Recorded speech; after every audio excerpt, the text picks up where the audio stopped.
بسم اللہ الرحمن الرحیم۔ ناظرین اکرام، بعض لوگوں کی طرف سے یہ سوال کیا گیا ہے کہ قرآن کے اندر اور احادیث کے اندر یہ آیا ہے کہ اہل ایمان جب جنت کے اندر جائیں گے تو انہیں شراب پیش کی جائے گی، انہیں شراب کے گلاس دیے جائیں گے۔ نہ صرف یہ کہ شراب کے گلاس اور جام ہوں گے، بلکہ وہاں پر تو شراب کی نہریں بھی ہوں گی۔ تو اگر جنت کے اندر شراب حلال ہوگی تو دنیا کے اندر حرام کیوں ہے؟ اور اگر دنیا کے اندر حرام ہے تو پھر وہاں پر حلال کیوں ہوگی؟ وہاں پر اس کے ذریعے اہل ایمان کی مہمانی کیوں کی جائے گی؟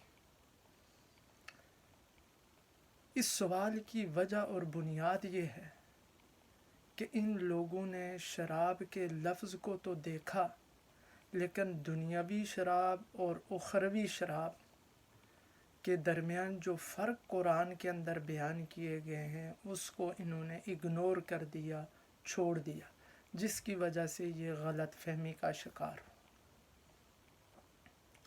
پہلا فرق یہ ہے، سورہ مائدہ کے اندر اللہ تعالیٰ فرماتے ہیں یا ایھا الذین آمنوا انما الخمر والمیسر والانصاب والازلام رجس من عمل الشیطان۔ شراب، جوا اور بت اور قسمت نکالنے اور فال نکالنے کے جو ذرائع، یہ ناپاک اور شیطانی عمل ہے۔ تو دنیاوی شراب کے بارے میں فرمایا کہ یہ ناپاک ہے، اور اخروی شراب کے بارے میں جو جنت کے اندر شراب پیش کی جائے گی اس کے بارے میں فرمایا شرابن طہورا، سورہ دہر کے اندر، کہ وہ پاکیزہ شراب اللہ تعالیٰ اہل ایمان کو جنت کے اندر عطا فرمائیں گے۔ پہلا فرق تو یہ۔ دوسرا فرق یہ ہے کہ شراب پینے کے بعد جو اثر اور ایفیکٹ ہوتا ہے آدمی پر، اس کے حساب سے دنیاوی شراب جو حرام ہے اور ناپاک ہے اس کا افیکٹ کیا ہوتا ہے؟ جب آدمی شراب پیتا ہے تو اس کا دماغ ختم ہو جاتا ہے، دماغ معوف ہو جاتا ہے، عقل پر پردہ پڑ جاتا ہے۔ جبکہ اخروی شراب کے بارے میں فرمایا وَأَنْهَارٌ مِّنْ خَمْرٍ لَذَّةٍ لِّلشَّارِبِينَ، وہ ایسی شراب کی نہریں ہیں جو پینے والوں کے لیے لذت اور سرور کا باعث ہے، انجوائمنٹ کا ذریعہ ہے۔ جب آدمی کی عقل پر پردہ پڑ جائے تو انجوائمنٹ کیا، وہ بنیادی جو کام ہوتے ہیں ایک انسان کے، وہ بھی نہیں کر پاتا، تو وہ انجوائمنٹ کیسے کر سکتا ہے؟ تو دنیاوی شراب کی وجہ سے عقل پر پردہ پڑ جاتا ہے، انسان نشے میں چلا جاتا ہے، اس لیے منع ہے۔ اور اخروی شراب تو انجوائمنٹ کا ذریعہ ہے، فرحت اور سرور کا ذریعہ ہے۔ تیسرا اثر کیا ہوتا ہے، فرق کیا ہے دنیاوی شراب اور اخروی شراب میں؟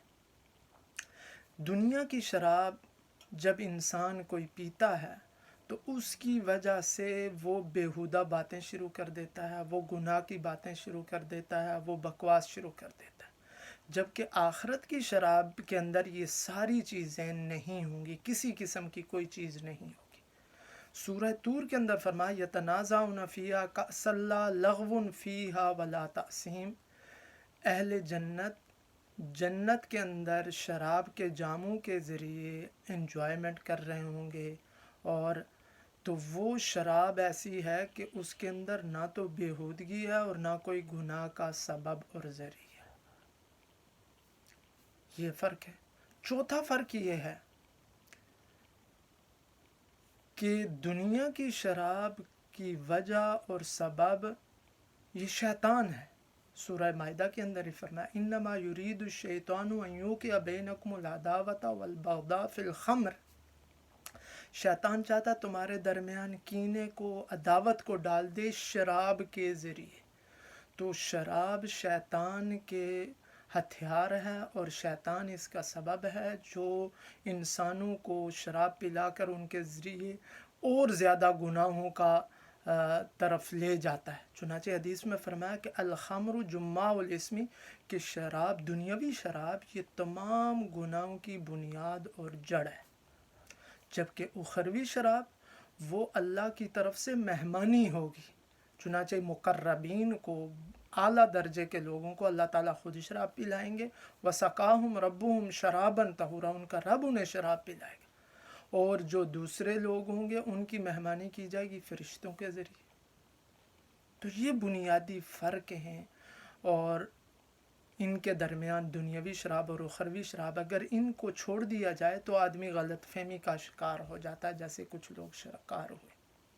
اس کی مثال ایسے ہی ہے جیسے آخرت میں اہل جنت کو بھی پانی پیش کیا جائے گا اور جہنم والوں کو بھی پانی دیا جائے گا۔ اب کوئی کہے کہ جنت اور جہنم تو دونوں برابر ہیں، کیونکہ وہاں پر بھی پانی ہوگا وہاں پر بھی پانی ہوگا، تو وہ پانی کے لفظ کی وجہ سے دھوکے میں پڑ رہا ہے۔ جو پانی کی خاصیتیں قرآن نے بیان کی ہیں، اہل جنت کا پانی ایسا ہوگا جو فرحت کا اور جو ہے وہ خوشی کا اور سرور کا اور انجوائمنٹ کا ذریعہ ہوگا، اور جو اہل جہنم کو پانی دیا جائے گا تو وہ کھولتا ہوا پانی ہوگا، جس کی وجہ سے ان کی انتڑیاں اور سب کچھ جو ہے وہ ختم ہو جائے گا۔ تو جیسے آخرت میں اہل جنت اور اہل جہنم کو دیا جانے والے دونوں پانی ہیں، وہ دونوں برابر نہیں ہیں، ان کے اندر فرق ہے اثر کے اعتبار سے اور جو ہے وہ خصوصیات کے اعتبار سے، کوالٹیز کے اعتبار سے۔ اسی طرح دنیاوی شراب اور اخروی شراب میں بہت بڑے فرق ہیں جو قرآن نے بیان کیے ہیں۔ اگر ان جو فرق ہیں ان کو اگر نظر انداز کیا جائے تو انسان غلط فہمی کا شکار ہو جاتا ہے، جیسے کچھ لوگ شکار ہو گئے۔ اللہ تعالیٰ مجھے آپ کو قرآن و حدیث سمجھنے کی اور اس پر عمل پیرا ہونے کی توفیق عطا فرمائے۔ السلام علیکم ورحمۃ اللہ وبرکاتہ۔